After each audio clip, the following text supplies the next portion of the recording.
çağım.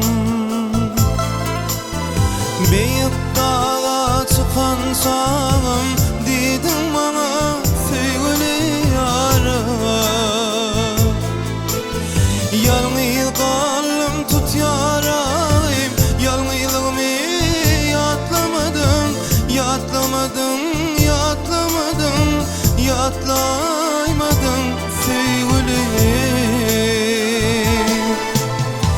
Geçen günler, geçen günler, yarım bilen ay geçen günler, gelir mi kah edil günler?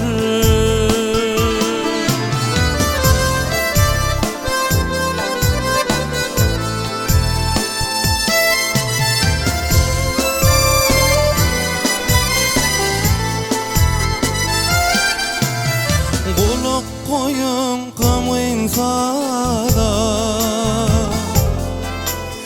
kulak koyun kamayın sada, yarımına çöktüm aydi da.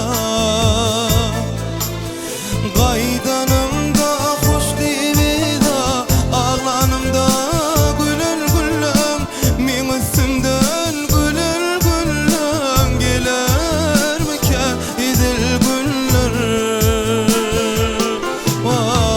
Qaraş yarın, qaraş yar, qaraş yarına yedid yarım, ahır gelir kedil günler.